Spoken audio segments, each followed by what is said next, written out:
we're allowing our societies to age, and then we're asking why they're not productive. I mean, this should be really simple stuff.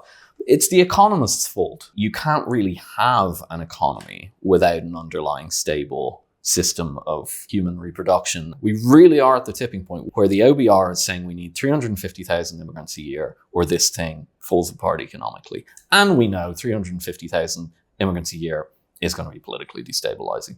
Then on the other hand, it's even worse because the birth rates themselves, especially in the younger cohort, are falling off a cliff. You're eventually going to run out of immigrants. And by the way, as the immigrants go down, you'll see the skills levels go further and further down. If you also poll people, not just women, on how many children they want to have, there is an enormous gap between the amount of children people want to have and the amount of children they end up having.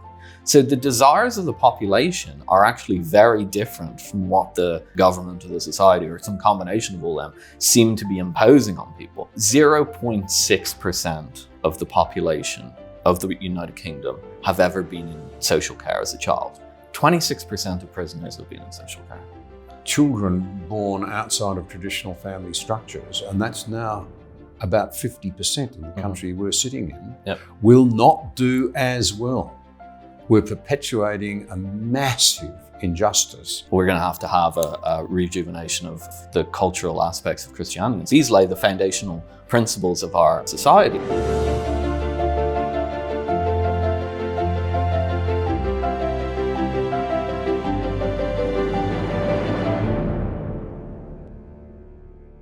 Philip, thank you very much for joining us. I really appreciate your time. No, thank you for having me. It's great to be here.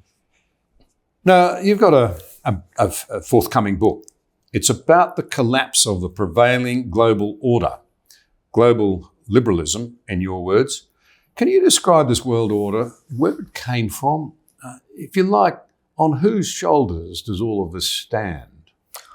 I think you can probably trace the global liberal order in a sense back to the British imperial days of the 19th century. Britain was a very, liberalizing society and so on, and it spread that all around the world to Australia, etc., to Ireland, where I'm from. But I think the true kind of emergent global liberal order that we live in now probably comes first from out of the end of the Second World War, when America takes the global lead in the free nations as opposed to the communist nations. Although I think that was not, because there was a balancing power going on there, it tempered some of the tendencies within the liberal societies. And then what we really see, what I'd refer to as global liberalism, is what emerged after the end of the Cold War. Basically when Francis Fukuyama said there was an end of history and so on. And the idea here was, everyone knows it now, it's been discussed so much, but that the whole world will become liberal. And the idea basically was, and I think this is why an economist comes out this book rather than a political philosopher, is that the driving force to liberalize the world was going to be liberal economics. Well, before going into whether the entire edifice is collapsing, which I think it might be, it's now clear, and it's been discussed endlessly, that it hasn't worked out that way. China is a very liberal market economy, at least at a micro level.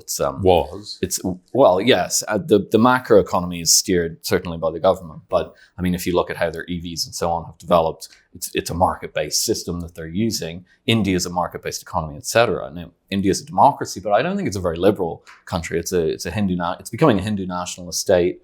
Russia obviously was liberalized in the 1990s. I don't think anyone would refer to Russia as a liberal society. They're leaning more into their cultural past. And I think this is the tendency that a lot of these countries have shown, whether we like it or not, that you can actually have liberal economic development without having liberal cultural and social development. And again, I want to disconnect liberalism from democracy. I think they're two fundamentally different things. As I said, India is a very democratic country, but I don't think you'd refer to it as particularly liberal country. And we could talk about the Gulf monarchies and so on as well, but I think we've definitely seen that the economic development does not drive the cultural and social liberalism. Now, the question is that I'm asking, that's been discussed before, the question I'm asking is the West going to revert to a post-liberal state?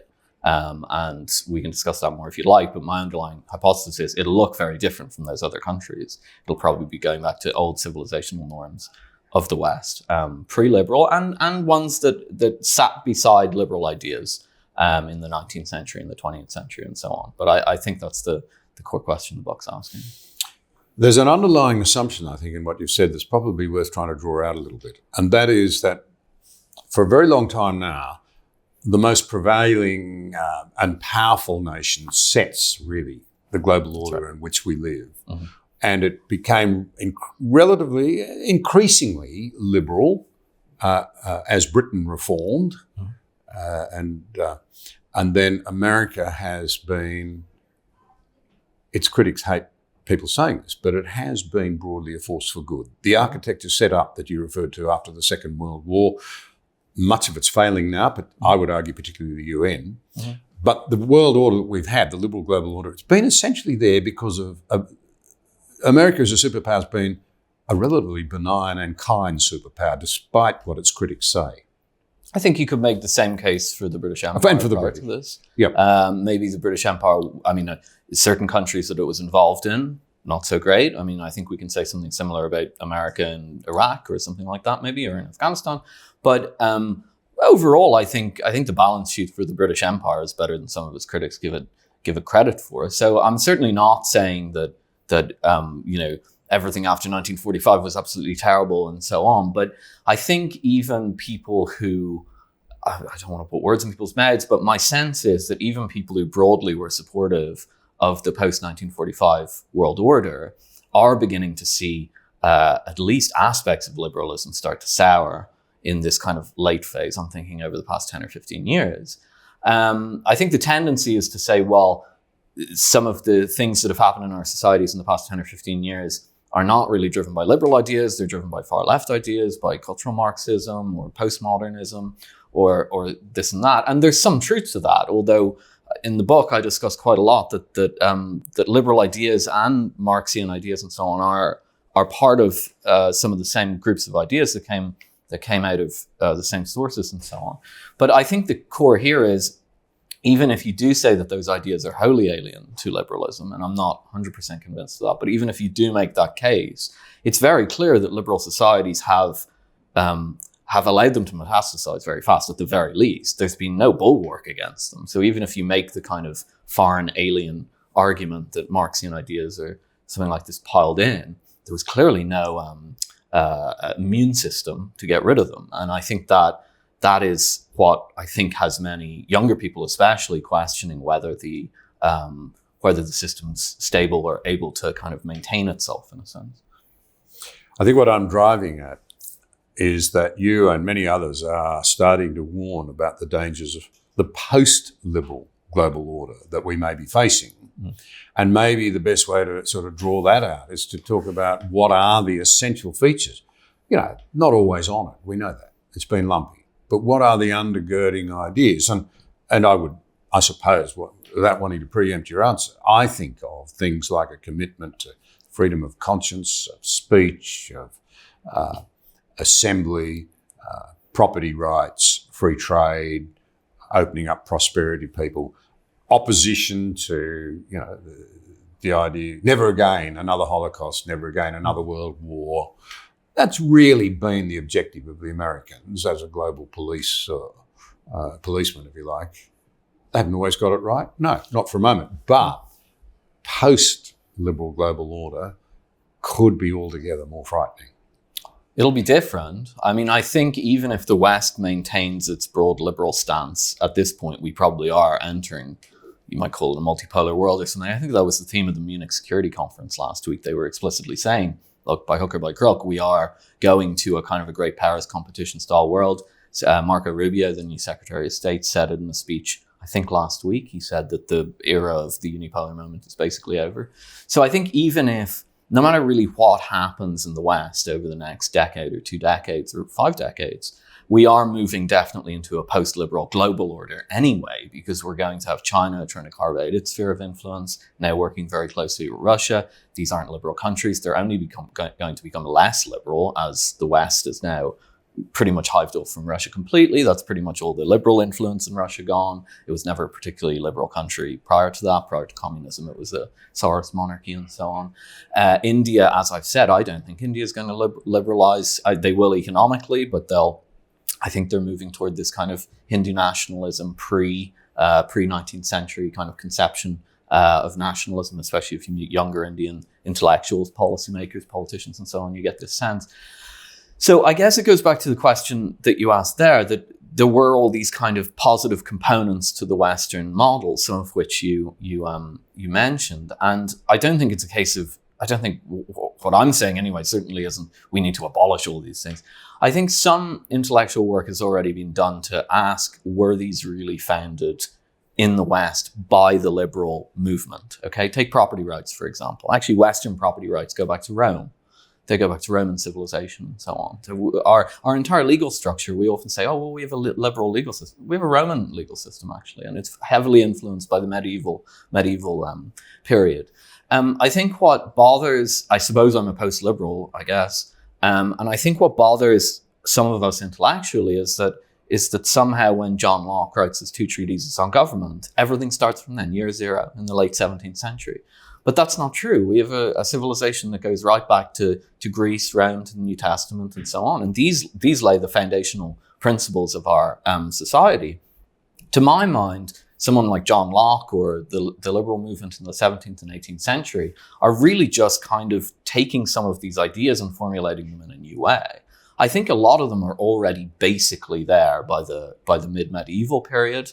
A lot of the kind of the rights and so on we have enshrined in our Western countries or in the Magna Carta. The Magna Carta is not a liberal document. It's a medieval document written in medieval style and so on. So I think intellectually anyway, a lot of people are asking, where do these ideas really come from? Do they actually come from John Locke's 2 treatises on government? Or do they go further back to the New Testament? Do they go back to the old Greek tradition? And so on. And a lot of this is rediscovering aspects of natural law theory and so on that were thrown out. Now, what I'm talking about there is the kind of general post-liberal intellectual milieu. And my book is a little bit more practical in that regard.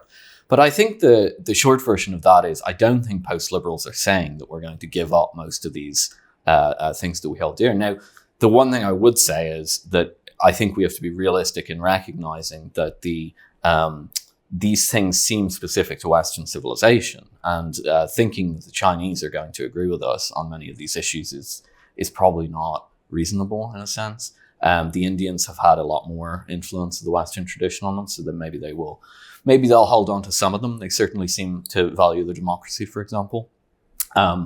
Democracy, again, by the way, not really a liberal concept, it's a Greek concept. So I think that's the kind of broad thrust of it. I hope that's not too complex an answer. Let's see if we can't throw some more light on it. It seems to me, notwithstanding how we got to the liberal global order that we've got, it's effectively been locked in by those who were most powerful at the time. Mm-hmm. And that's been America. Yes, Since the 1940s. Before that was the British Empire. And the British Empire. And they've both been, I think, on balance, relatively enlightened as global powers go. Mm. But as that great struggle starts to emerge now for who's dominant globally, surely it's a question of, in many ways, what the elites of the day, so to speak, impose on us. So when the elites of the day were the British, they had their model, now we've had the American. It's a struggle now, in crudest terms, I would have thought, for power and dominance. I think there's some concern that maybe what the Chinese would spread their values somewhere else. I don't get the sense that China particularly... Look, China seemed to be reverting less to some sort of Maoist-era communism, rather to some sort of civilizational norm of Confucian bureaucracy. It's a very different type of government than we'd be used to in the West. It's like society run by the civil service, almost completely. And the civil service is much different than what we recognize it in the West. It's actually, to a certain extent, more decentralized. It's an interesting system, the Chinese system. It's existed for a long time. It's a civilizational system. And they seem to be reverting back to that. Now, that is a very different system to the West. Do they want to spread that system to parts of Africa, or do they want resources in Africa? I think that's the key. I think personally they want resources in Africa. I think the Chinese are quite an insular people in a lot of ways. I think they really just want to have their Chinese civilization, and they certainly want to dominate at least the region, potentially larger parts of the world. But I think they're only really interested in economic domination. I think liberalism I know people get very offended when I say this, but liberalism is like communism in a specific way, in that it's a proselytizing ideology. It's always been the case, going right back to the British imperial days, and certainly in America, and very much so since 1991, that we seem to think, well, we need to spread the liberalism to other parts of the world as if they will naturally accept it. Perhaps that proselytizing zeal isn't unique to liberalism or even communism itself. Perhaps it goes back to Christianity, actually, because it's the universalist religion and so on. But I think that it's a mistake to assume that because the liberal ideas, and to an extent the Christian ideas too, are proselytizing, that, for example, the Chinese Confucian system is proselytizing. I don't think there's a great deal of historical evidence for that. But they certainly, the Chinese, for example, certainly want to dominate economically in various regions and so on. And I don't think this speaks to the ideological aspect. I think this speaks to the kind of great power competition aspect, which is almost definitely what we're going to see in the coming years. But I think that's more of a kind of a multipolar development, as it were, or a great powers competition development, than to do with ideology per se. I actually think ideology is going to play less and less of a role in foreign affairs over the next few years, because it'll become very hard-nosed. And I think the current Trump administration is signaling in that direction, that they're more willing to stop making arguments for what they're doing abroad in terms of some grand ideological battle, and rather say, we are doing this because it is in the self-interest of our country, and that it is just necessary in the world that we're living in. I think we're going to probably see more of that, actually. Do you think the people of Hong Kong would say that no, China was only interested in its economic model and its control, and not their society, because it's changed massively? I was only reading the other day of somebody who said, I just can't live there any longer. You can't speak freely. There was a time when if you got on the bus or a train in Hong Kong, there was constant chatter, talk, interaction, laughing. Now everybody's inward looking and terrified that somebody might be watching or listening. You'll be hauled out of bed in the middle of the night.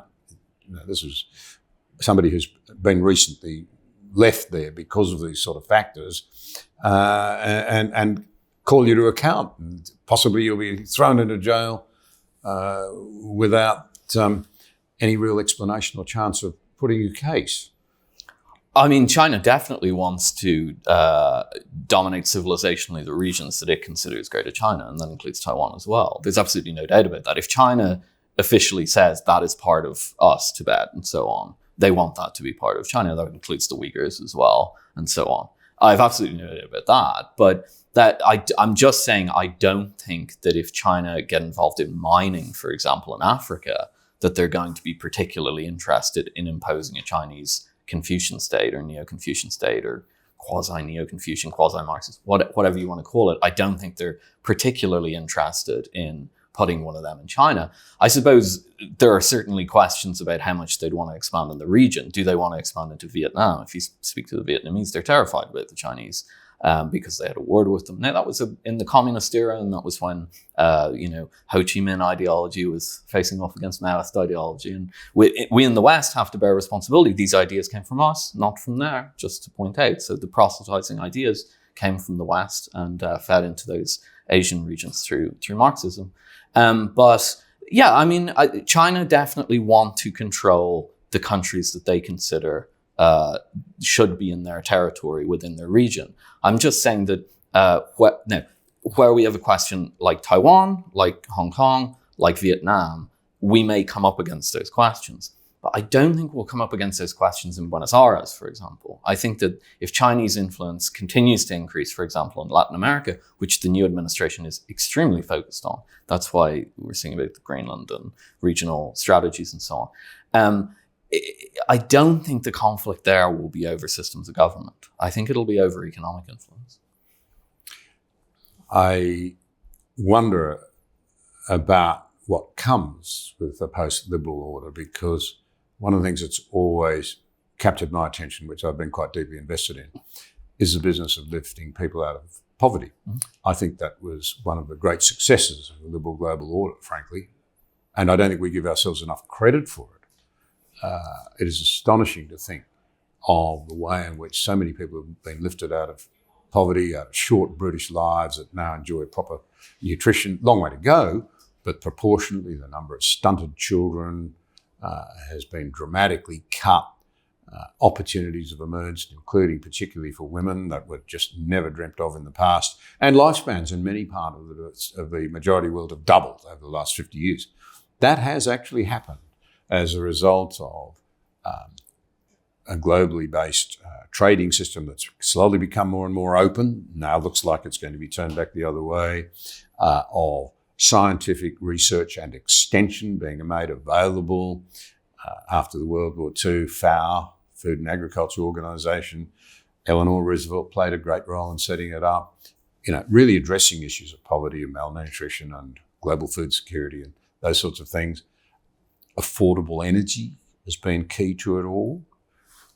Will those things continue in the post-liberal order, do you think? Well, I would make the case, actually, and I do make the case in the book, that it's actually late liberalism that is undermining some of these things. Just take energy, for example. Yes. It's late liberalism that's moving toward this extreme green ideology. And we can say again, these are foreign ideas, these are alien ideas, maybe they're quasi-Marxist ideas out of the Green Movement in the 1970s. We can have those debates, but they've proliferated in the liberal societies. China's burning coal. So we have to be quite frank about that. Now, you may say, well, liberalism didn't have to move in that direction. Okay, but it did. It did actually move. It's a fair point. And when it comes to global trade, for example, I think there's a slight tendency to conflate, well, we must, if we're talking about some sort of free trading system, it must be liberal because it was first articulated by maybe David Hume or Ricardo or something like this. But I think if you look back at Roman law debates and so on, a lot of them are about open trade as well. And I don't think there was the same articulation of the ideology, but it was certainly there. You go back, for example, to the Salamanca School of Economics. This is a pre-liberal school that emerges out of the Catholic Counter-Reformation, where basically the Protestants are complaining about various usury laws and so on that the Catholic Church were imposing too harshly on trade, and they start coming up with many of the market-based ideas. I think there's a very good case to be made that a lot of, I'm almost going to sound like a Marxist here, but that a lot of the ideas that arise in the late medieval period, in the Renaissance period, in the Enlightenment period, are actually a reflection of the changes that are already taking place in society. The fact that feudalism is collapsing into capitalism at the time, and it goes first through a kind of feudal phase, then it goes into kind of a mercantile phase. That's what we think of in the Renaissance, a lot of trade in Europe, barriers come down, and you start to see the ideas sort of reflect that. I think it's ironic again when it comes to trade. You just said that the free trading system in the world might be seizing up right now. I agree with you. It might be. I mean, that is a serious risk. But again, it seems to me that an awful lot of people who were previously subscribing to liberal ideas are almost advocating for this now. Now, my training is in economics. Yes. Yeah. I'm not. I'm an unorthodox economist, maybe, but I mean, I believe in the principles of economics. I don't think that the direction we're going with in terms of trade is a good thing at all. I think free trade, for the most part, tempered and reasonable and not crazy, having, security in place on certain military technologies, and you can't buy uranium and 2 Bitcoin. When we have all these things in place, free trade is probably the way to go. And in fact, in the book, I'm arguing for a second Bretton Woods system and so on.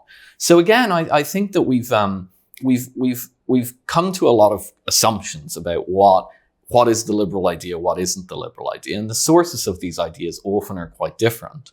And sometimes, as in the case of energy, it does seem like the problems are actually coming out of the liberal societies. And it seemed to be tied to certain liberal ideas and maybe foreign ideas as well. But even if they're foreign ideas, the liberal immune system, as it were, doesn't seem able to fend them off. So I'd be quite optimistic. Well, I'm not particularly optimistic at the moment because the world's a very troubled place. But I'd be quite optimistic in the long term that all the kind of best functional ideas of economics and so on will be channeled into a kind of broadly post-liberal order. Well, I'd hope so.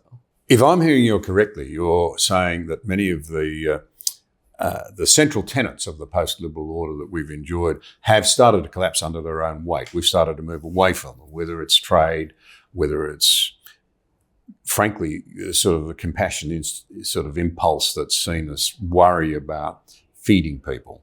It's gone off the agenda. So the only morality talked about now is saving the planet. There's another great moral issue, ensuring that we don't do it in a way that drives people back into poverty, halts the progress towards lifting people out of hunger, and starts to reverse it. That could happen. And that would be an environmental disaster.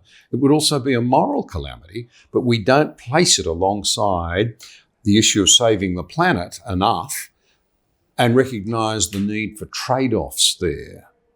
So I agree with you. It does seem to me that we're creating a void, if you like, in our own commitment to what we've had, the global order, whatever you want to call it, and that in itself is creating an environment in which substitutory views will come to play. Do you think that's right? I think that's what I hear you saying. Absolutely. I mean, just to go back to the green question, the energy question, I know it's such a strange thing to tie the energy issue to a question of religion, but effectively that's almost what it's become.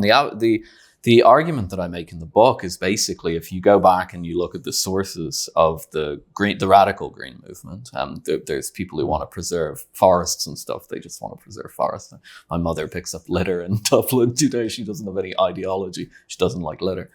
The radical green movement comes out of ideas that can really only be described of as old pagan ideas, resurrected old pagan ideas, pre-Christian ideas of, frankly, earth worship, Gaia worship, all these kind of things. That's where it comes from. And so it's bizarre to say it, but when you take a completely zoomed back perspective, our energy policy is currently tied up with some sort of neo-pagan revival.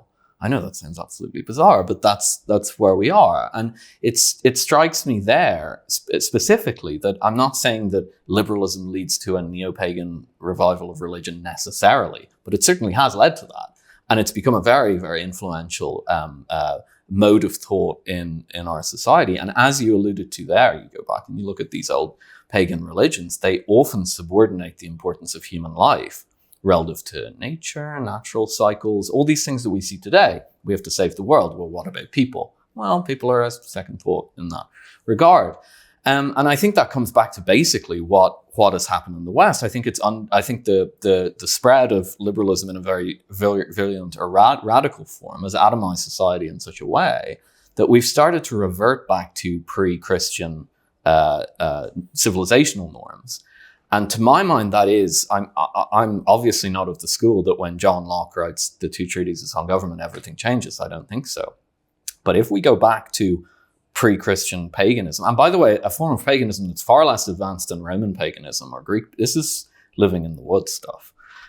This is people in bearskin sort of ideology. If we go back to that, it's not surprising that we're seeing the kind of mess that we are. Now, the fact that it's become tied up with our energy policy, people say God has a sense of humor, I suppose. I think you're highlighting something that's really important because I think you're right. And you're right, too, to point to this being even more primitive than the sort of Greco-Roman model. The term Gaia, they've dropped using it a bit, probably because they don't like examination, but the Green movement in Australia, many of their adherents have used it quite widely. It's a Greco-Roman term for Earth as God. That's what it is. A maternal God. Yeah. And we're the enemy of Gaia. We human beings are the problem. And that's seeped quite deeply into the consciousness of a lot of people in the West without them thinking it through, perhaps largely because they don't understand their own spiritual legacy. It's flowed into a void, but it's not thought through and it's not very satisfying. Because the problem with it is if we're the enemy of Earth, then you've got to hate ourselves. We're the problem. We're opposed to God. Redemption lies in placing God first. And the practical outcome of that will be the one that really worries me. We'll make terrible mistakes that drive a lot of people back into poverty, and people who are in poverty, worried about their starving belly and filling their children's stomachs, won't care about the environment.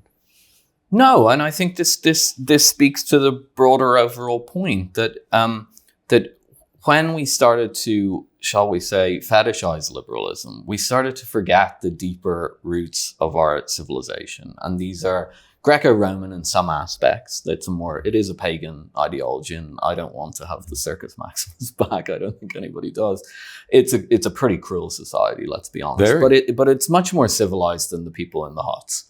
And after that, we get Christian society, and that's really the core of our Western civilization. Christianity to the West is what Confucianism is to China, is what I suppose Orthodox Christianity is to Russia, is what Hindu ideas are to India. And the fact that we've gotten away from these is, to my mind, what's created an awful lot of chaos. The more hardcore proponents of liberal ideology, like Fukuyama and so on, to my mind, just neglected this. They said, well, once we have free markets and basic property rights and et cetera, everything's going to be fine. Everything's not turning out fine. There's a lot of social problems, some of which I think we're going to talk about shortly, which I think are completely tied to the fact that we've forgotten many of the moral principles that our societies rested on, many natural law principles, family being a basic unit of civilization in the West, and so on. We've forgotten all that, and it's creating all these crazy problems in the economy and everything. And the green movement is just a particularly, in its virulent form. I mean, some aspects of environmentalism, I'm sure, are fine, save the fish. Okay, we're all for that. But the more virulent stuff that you're talking about, which has become enormously influential, is part and parcel of this whole trend. So I guess that's the optimistic post-liberal reading, is that in the West, we start to move back to the foundational principles of our civilization. That doesn't mean dropping some of the progress that we've made. In fact, it may be required to carry that progress on. It seemed that the best functioning, quote unquote, liberal societies were the ones that mixed liberal principles with broader Western civilizational principles, mainly Christian principles. I mean, in the late 19th century in Britain, it's nominally a liberal place, but most people day to day are living basically Christian lives. Probably the same is true in the United States in the 1960s. So I'm hoping that what we'll get is not a reversion of the progress that we have, but rather recognizing that there are deeper roots to our civilization, reincorporating them and being able to move forward with progress. The risk is otherwise, I think, increasing social collapse in a sense. So just before we come to some of those issues you've just touched on, take a wild stab at what you think the post-liberal global order might look like for the West. You and I are Westerners. What might it look like for us? At its best, at its worst? De minimis, as the lawyers say. They'll have to reintegrate some aspects of Christian ideas, at least into the society. And maybe they don't have to be explicitly Christian, but just you have to be able to explain to people why you're better off having a family, for example. You know, it's hard to have a family. You can see mounds of evidence now that when you have a consumerist society, a lot of people just say, I don't want to have a family. I can go to work, I can buy widgets, I can go on holiday to Bali and so on. I don't want to have a family. So clearly you have to be able to explain to people, no, you have to reproduce your civilization, you have to reproduce it in a certain way. Basic aspects of morality, you know, don't cheat, don't steal, all these kind of things. So that's at a minimum. I'm slightly skeptical if you can do that without religious revival, to be honest. There just doesn't seem to be much evidence of it. And morality in the West has been much more tied up with religion than morality, for example, again, in China, in the Confucian system, or in the Hindu culture, or anything like that. Well, obviously they embody their ethics more so in the state, actually. That's how it kind of works. The legal system overlaps with the ethical system. We have more of a kind of a personalized ethics system. And I don't think there's any alternative to that in the West, even if we wanted to, which we probably don't. So I think probably we're going to have, at the very least, we're going to have a rejuvenation of the cultural aspects of Christianity. And so basically what's happening at ARC, I mean, not to put too fine a point on it, but those ideas need to be renormalized, like they were, and the average person in 1955 would have thought, or the average person in Britain in 1865 would have thought. I mean, these people shared an awful lot in common. Does that mean a reversion to a kind of a medieval style Catholic faith in Europe or something like that? I don't know. Anything could happen. But I think at a minimum, we can tell now what works and what doesn't. And at a minimum, we'll probably need to return to that. Well, I think you and I would agree that sound economic management is actually about good outcomes for people. And people rarely recognise that. It's arcane, it's difficult, it's always stacked against us because politicians talk about the need to be economically responsible, not to spend too much money and so forth. But I think you've written about the economy and the family. You've stated that a lot of public debt, a lot of expenditure by the public sector and so forth is because of societal breakdown. In other words, a strong economy really depends upon a coherent and functioning society. So this is the paper that I've done for ARC this year. We did previous papers in the past that were similar, and basically this actually ties very much so into the book as well, although it's a more pragmatic version of it for policymakers and so on. Is that basically you can't really have an economy without an underlying stable system of, for want of a better term, human reproduction and orderly human reproduction, in the sense that you have relatively functional people to be able to work and so on. And the what's happened is really, really fascinating in the West, especially, but it's happening in other places too. And you see two trends. Two trends seem to undermine this. First of all, liberalism itself, in its very late stage of ultra individualistic hyper-consumption. You don't need to concern yourself with your society, just work, consume, etc., etc. And tied to that, actually, and I'm not anti-capitalist in any way, I used to work in financial markets, but tied to that is, in a sense, capitalism without any constraints on it. And by that, I don't mean market state constraints on markets, just social constraints on capitalism. So if we, for example, talk about GDP, we all want to maximize GDP. Well, GDP, where does it come from? It's production on one side and it's consumption on the other. To totally maximize GDP, in theory, everyone should be producing and consuming all the time, from the moment they wake up to the moment they go to bed. But then when are they going to reproduce the species, you see? And we are actually coming up to that barrier at the moment. This is literally what we're seeing with my generation and the younger generations, that they're not reproducing in sufficient numbers because they're deciding to produce and consume too much, or produce and consume, taking too much time out of their lives and not willing to take time out of their production and consumption cycle to raise families, to reproduce, and so on. And then we can come back down to the more social problems that are being developed by some of these developments. I mean, we can talk about the impact that in the UK at the moment, universal credit, which is the welfare system here, is absolutely spiraling, and it's spiraling for a number of reasons. But just to give one of them, it seems to be mental health crises are being increasingly, that's the rationale for taking welfare payments. Well, we know that a lot of those things go back to family breakdown. We have mass psychological, sociological studies on them and so on. But I think the core aspect here is that, I don't want to go too much into the economics because it's slightly boring, but the economists tend to think that there's two sources of growth in society. One of those is employed labor force growth, and the other one is productivity. And what we've been taught to do, especially in the past 50 years, I mean, policymakers, economists, commentators, and so on, is that we should focus everything on productivity. So everything has to be about productivity. And this is when in your political life, you'll probably have been around this. You may have espoused some of it. We need to, deregulate something, or we need to encourage entrepreneurship or anything like that. And all those things are great. I'm not denouncing them. They're great. But that monomaniacal focus on productivity, I think, is misguided. It's one of two variables. The other variable is employed labor force growth. And to get employed labor force growth, you need two things. First of all, you need potential labor force growth, which is, of course, population. So you need the society to reproduce itself. It really is that simple. And if without that, your economy will stagnate. It won't work. We've seen that in Japan.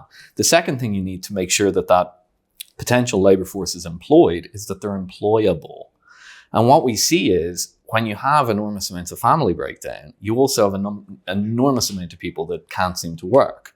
Now, some economists will say, well, just cut the welfare spending, they'll return to work. I think the evidence for that is fairly limited. I think there's just as much of a possibility that you cut that welfare spending and people who've never worked before commit crimes, for example, or go homeless, or anything of the sort. So basically, I think we need to, the whole hyperdrive into productivity has run aground. We have stagnant productivity growth now. We have 50 years of focusing on productivity, and we now have stagnant productivity growth in most of the West. I think now it's time. Don't want to interrupt. I hate interrupting, but I just make the point. I can't believe it in my own country. Productivity is actually in quite serious decline. It's right. It's come back significantly since it's going down. It's going down. And it's not stabilising, it's going down. And policymakers have been hyper-focused on, you know this from government, policymakers have been hyper-focused on productivity. My argument is they've been overly focused on productivity. They should have been looking at how to create a healthy society with growing, stable families, growing labour force, young society. We're allowing our societies to age, and then we're asking why they're not productive. I mean, this should be really simple stuff. It's the economist's fault for focusing too much on productivity. There's a whole story behind that, which we won't go into. But the long and the short of it is economists have focused far too much on productivity for intellectual reasons. They've spread that out to the wider society. And now we're in a big productivity trap. Well, we've tried that. How about we try and form stable, decent families, reproduce the labour force? Even if we have stagnant productivity growth, if we can get decent labour force growth, the economy grows. So in Australia, the great debate at the moment is to apply even more pressure and more money for potential mothers to minimise their time out, have children, and get back into the workforce, get that productivity up. We need you in the workforce. It's really a social policy, in my view, not an economic one. I actually think economically it's pretty disastrous because they're not focusing on what really seems to be important, breed your future, to put it bluntly. It's what economists used to call eating your seed corn, you know? As the population started, it's the seed corn. You can either eat it or you can plant it. And we're choosing to eat it. When the population started to decline, we didn't even consciously do it. As you say, it was a social policy. The feminism and so on became very popular. And the idea was basically that, well, we're not growing the society large enough anymore, but we have, roughly 50% of working adults aren't working as much as they should be. It's a myth to say women were working in the 60s. Young women were working in the 60s. But, you can get more labor out of that source. And so we tapped that labor source. We didn't think of it that way at the time. It was all caught up in, as you say, social questions and so on. But that's what happens. Well, it was one and done, right? We expanded the pool once. It was only once. And then the birth rate came down. And that's a big problem. Now, what am I advocating? Am I saying, chain the women to the stove or whatever? No, we can't do that. Like, even if we wanted to, we can't do that. And we probably shouldn't do that. But we need to figure out a way to make it so that people can have families. Now, personally, I think if given the opportunity and not if they don't feel compelled, many women will choose to raise their own children anyway. I just think the polling shows that very strongly. Especially, we're here in Britain, 67% of British women, mothers and potential mothers, say they'd like to be able to have more time with their children. They're very frustrated by the cultural insistence, the economic imperative of having to work. And as one of the speakers here, Miriam Cates, the ex-MP, is always pointing out, if you also poll people, not just women, on how many children they want to have, there is an enormous gap. I think it's a child or something between the amount of children people want to have and the amount of children they end up having. So the desires of the population are actually very different from what almost the economy seems to be imposing, or the government or the society or some combination of all them seem to be imposing on people. We definitely don't want to do anything that's coercive, especially to women. That would be awful. It wouldn't sell well politically. It wouldn't be fair. And wouldn't be liberal. It wouldn't be, I just think it wouldn't be fair. I mean, I don't think it has to be liberal. But I think that if we restructure society, if we try and restructure society in such a way that favors the family, I think people will find their own compromises with that. I think from the polling and so on, we probably know broadly what that's going to look like. But let people make their own choices on that one.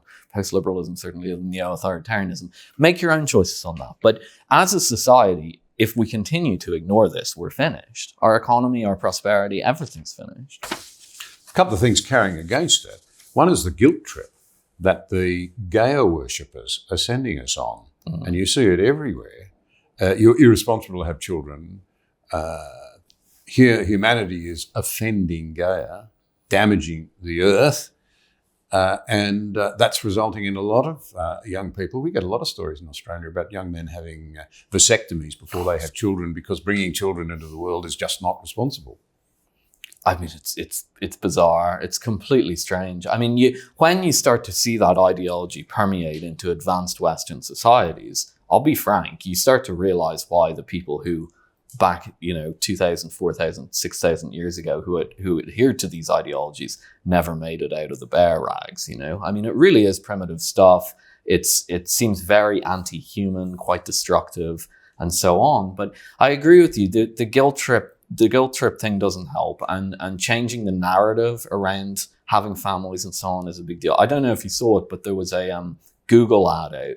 I think it was 2 weeks ago. It was going around Twitter, and it was a pro-family ad because Elon Musk basically has convinced all these tech guys that falling birth rates is a problem, and they look at the numbers and they're engineering types and so on, but they look at the numbers and they see what I see. They say, this is a disaster. And so Google floated this ad, which was quite a pro-family ad. I won't go into the contents of it, but if listeners or viewers haven't seen it, I'd encourage them to go out and Google, Google pro-family ad, I guess.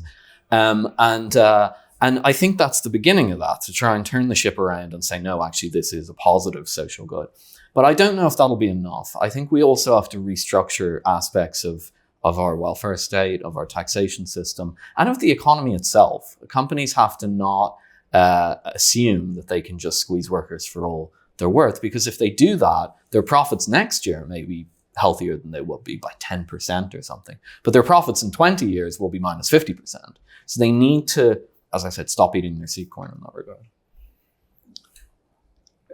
Demography is destiny. The truth of it is, as is reflected in this conversation, that we're facing a depopulation bomb and it's going to be a disaster. It won't be good for Mother Earth, won't be good for anyone. Some broad figures. I mean, I understand there's around 10 countries now that are in a demographic depopulation bomb, can't be avoided.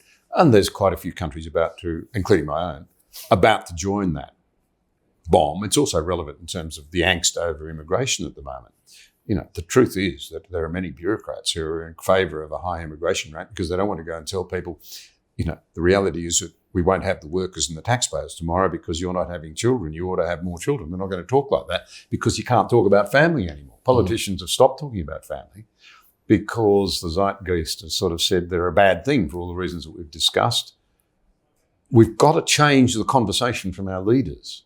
It has to be. It's completely crazy that, you just talked about the demographic bomb. As you probably know, a lot of this kind of anti-family stuff came out of the Population Bomb book by Paul Ehrlich back in the 1970s. And basically, they saw the baby boom and they thought this is going to overpopulate the earth. Now, the baby boom in terms of birth rates relative to birth rates in previous historical periods was actually quite a small birth rate. So they completely panicked for no reason. But this mindset set in. And as you said, it's increasingly over time made it taboo for policymakers to talk about this.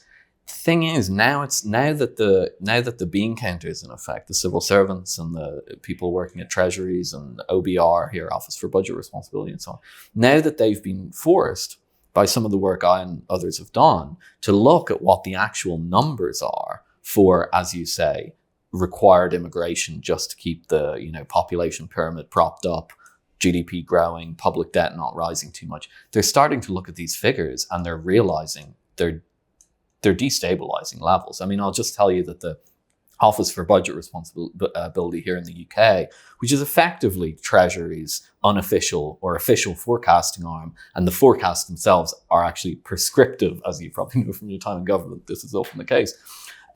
They are saying that you need 350,000 immigrants a year in Britain just to keep on a trajectory that they already say is fiscally explosive. They already say that the debt to GDP ratio is going to go up to something like 300% by 2080. And even just to coast along, 350,000 a year, that's 3.5 million every 10 years, which is what, 5% of the population every 10 years? Everyone knows this is going to be politically destabilizing and no one can say it. And I think they've trapped themselves for the reasons that you've highlighted, because it's become taboo to talk about the family and so on. Well, we're at the tipping point now. We really are at the tipping point. We're literally already at the point where the OBR is saying we need 350,000 immigrants a year or this thing falls apart economically. And we know 350,000 immigrants a year is going to be politically destabilizing. Then on the other hand, it's even worse because the birth rates themselves, especially in the younger cohort, are falling off a cliff.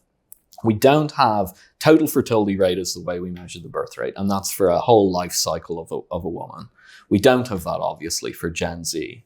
But we do have good numbers for Gen Z from age 16 to about 25, and the birth rate's fallen substantially. My co-author in a previous paper, Paul Moreland, he's a demographer here in Britain. He's firmly convinced, and I completely believe him, that Britain and all these other Western countries within maybe 10 years are going to see their birth rate fall to South Korean levels, which is 0.8, which is, you know, for every 2 people, you're getting whatever it is, 0.8 people for the next generation. I mean, the exponential degrowth in population. And we're going to see that in the next generations come up. So we already have the crisis, which is why we're seeing immigration crises all over Europe at the moment. And they're going to start in America too, and maybe in Australia too.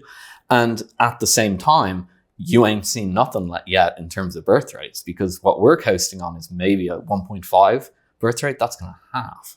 That's going to halve in the next 10 years unless something's turned around. That is a staggering figure. Now, there'd still be people who would say, but there's 8 billion of us. It's too many. Isn't this a good thing? And, you know, you can understand why some people would say that, the pressure on resources, et cetera, et cetera, et cetera. But what's the answer to that? I mean, we know that population continues to build strongly in some parts of the world. Yes. Parts of Africa, the Middle East, I think. Central Probably Asia. India. Central Asia. India's below replacement. Has been for 3 years or something. That's another issue. So to the immigrationists, the people who support the immigration, there won't be enough immigrants. You're eventually going to run out of immigrants. And by the way, as the immigrants go down, you'll see the skills levels go further and further down. I don't mean to be disparaging toward Africa. I really hope that their economy and education systems get better. But importing Polish people with university degrees 10 years ago into Britain is a fundamentally different economic prospect to importing people with no secondary level education from Africa. I hope it gets better in Africa. We all do. But that's the economic reality there. So we're going to come up against hard limits even with the immigration issue. But, you know, broadly, this thing just isn't going to work. It's not going to make sense anymore. And I think at a relatively senior level, a lot of policymakers, some politicians, certainly the people at Treasury departments and so on, are looking at the numbers and they're just going, oh no, we've really dropped the ball here. Well, we need to, you know, we should have been talking about this 25 years ago. I couldn't agree with you more. And smart, educated people from our best universities ought not to have, if you like, swallowed the propaganda so readily. No. And become so dismissive of family and of children and of traditional values, for want of a better term. Because here's a great irony. The West is now in turmoil about very high immigration levels. And it turns out that the answer to high immigration levels is go and have more of your own children, in a way. I mean, it's common sense in a way. It really shouldn't be. It shouldn't require an economist to point this out, in a sense. I think we kind of lost the run of ourselves a little bit. I think in all this kind of enthusiasm to overturn old values and all these things that have been happening since the 60s or whatever, we actually started to just like completely lose the plot and not realize you have to reproduce yourself or you go broke and your society falls apart. Like if you'd gone back to somebody in the Middle Ages and said, what do you think would happen if you just stopped reproducing yourself? They'd go, well, I won't be able to have labor for my farm and the economy will collapse. So if a peasant in medieval England can figure it out, why haven't our civil servants been able to explain it to our politicians? There's a blunt reality we all need to face, in my view, Philip, and that is that education levels are not necessarily acquainted with wisdom. No. Well, that's in spades been shown. Yeah. Let me then come to, some sensitivities here. We're all a bit wary of them. We've been conditioned to think that to talk about traditional families and their importance is to, you're discriminatory. That's really the argument. You're being cruel to people who don't believe and don't practice normal family values. I mean, again, let's be really frank here. We know from the research that children born outside of traditional family structures, and that's now about 50% in the country we're sitting in, will not do as well. We're perpetuating a massive injustice in many ways by not being honest about this, in that we're not looking at it through the lens of the best interests of the child, we're not looking through the lens of the best interests of our own future as societies. We're looking at it through the lens of what is convenient and easy now, and so often it produces suboptimal outcomes. I think it's just cruel. I don't understand why we have to prioritise the needs of parents over the needs of children. That seems fundamentally backward to me. I mean, if you're out in public and an adult and a child fall over in front of you, I think your instinct is to help the child, right? They're a helpless little creature that can't really do much for themselves. By the time you're an adult, you're already making your own choices, and the choices you make will either lead to bad outcomes or good outcomes. But we all kind of recognize, at least if we're not complete determinists of some sort, that, you're making those choices. You ended up in the career path you did, you ended up there, you made those choices. When children experience some of the things you're talking about, family breakdowns, they don't get a choice in that. They don't get a choice in that at all. When they become 18, 19, 20, 21, some of them may be able to have the will and so on to kind of do better than the other. But look, the social science on this is clear. Being a hardcore determinist for an adult is sort of to be a socialist or something like that. And I don't agree with it. But to be fairly hardcore deterministic about a child, I think is reasonable. The child doesn't really have a choice in the matter. And I think this kind of false compassion thing is completely strange and backwards. Surely we should care about the people who are helpless and don't make their own decisions before we start considering the needs, feelings, and so on of the people who do make their own decisions and are adults and can bear it. Just, I've said some fairly provocative things, really, that could easily be uncomfortable for people. But the fact is that traditional family values, if you like, to use that hackneyed term, they have broken down. We've touched on the fact that many children are born now out of what we would have regarded as appropriate family environments, and civil libertarians say that's fine. The truth of the matter is that we know that your chances of having mum and dad, biological mum and dad with you, are massively increased if you are prepared to make the commitment to marriage. Uh-huh. Let's be blunt about it. Hasn't the devaluing of marriage been a really serious problem for a lot of young people? Well, as we show in the paper, this won't surprise many people, but the probability of you taking welfare payments is, if you have a child, is completely tied to your marital status. And so even if you're married versus if you're cohabiting, you're substantially more likely not to take welfare payments. Now, that's not that surprising. One thing I'd note, which I think many people won't understand intuitively, and it's a really important point, is that unmarried mothers especially are far less likely to have replacement level children. They're far more likely to have one child very early on. So every time that happens, and incidentally, you're far more likely to be a single mother if your parents divorced or if your parents weren't together. So this spreads down through the social tissue in effect. And every step of the way, the birth rate comes down, down, down, down. And that's before you even talk about the social ramifications. But most people don't actually think of that. They tend to think of, teenage pregnancy, and that means lots of babies or something. No, it generally means below replacement birth rates. It generally means a TFR for a woman of about 1, a single child, and then no children after that. So even the impact that the breakdown in traditional marriage has on just birth rates alone, which is the demographic variable people are now starting to focus on, is absolutely profound, completely underappreciated because we won't touch it because it's the third rail. And then you could go off about criminality, about propensity to work, just outcomes, educational outcomes. But I think we broadly know them. I just highlight, in addition to that, for viewers and listeners, that massive impact on the birth rate, and not the type that you think. People think teen mothers, loads of children. And by the way, even conservatives sometimes think, welfare mothers have 10 children and they're mooching off welfare. No, not at all, actually. The average single mother, especially who gives birth to a child early, it's one child, and it brings down the birth rate. So in the end of all of this, you've done a lot of thinking, a lot of writing. What can you say about the connection between good economic and societal outcomes and ideal family structures? Well, let me give you the example of crime, because it's just one of the most striking ones. Now, crime has enormous economic impacts of all of its own. If you have a large incarceration system relative to your GDP, it sucks up a lot of resources. Crime itself loses. We have loads of the figures on how crime impacts the economy, but fundamentally, I think instinctively is every time you create a criminal, you don't have a worker, in a sense. You don't have a productive member of society. One of the figures that just absolutely blew me away was that 0.6% of the population of the United Kingdom have ever been in social care as a child, right? So, whether temporary and the parent comes back, or permanent orphanage situation, foster care, or whatever. 0.6%. 26% of prisoners have been in social care. I mean, what else can you say? That shows what I'm saying, the deterministic aspect of this and how cruel it is on children and how much you can ruin people's lives through these poor family structures and so on. So the evidence is really, really tangible for this stuff.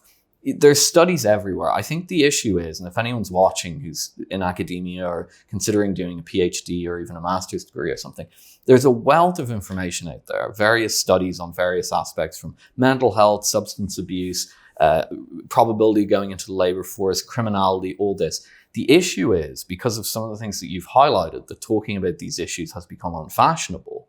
It's not fashionable in academia to pull all those things together and make a coherent case, but it's very easy to do. There's a lot of low-hanging fruit there. And you might get tut-tutted by your older liberal professors, but we should do it. We've been lying to ourselves for so long about the causes of so many of our social and economic problems. There's a wealth of literature out there. Nobody joins the dots, because you'll find, the study on criminality in a psychiatry journal. You'll find the other one in a sociology journal on the propensity to drop out of the labor force. And no one unifies them around a central theme, which is family and family breakdown. I think basically it's time for social conservatives to realize that all of the social sciences on their side, all of their instincts, not all, but probably most of their instincts have been now verified by scientific research, and that all that's needed is a unified narrative to stitch all that research that's already done and future research that needs to be done together and make a kind of a scientific-based case for it. Philip, what you've had to say has been fascinating. And the interesting point is that one of the things we have to decide as a society is, will we go with the research, the evidence? Will we go where the facts take us? Or will we continue to emote? Will we continue to try and escape reality, which is producing an increasingly ugly reality? That's the choice we face, basically. It's a big challenge, isn't it? Yeah, but we better get on it. Well, you've written a magnificent paper for ARC. And again, we just put up the strap line for it so that people can find it if they want to. And thank you very much indeed for your time. And best of luck with the book launch when the time comes. Thank you so much for having me. It's been great.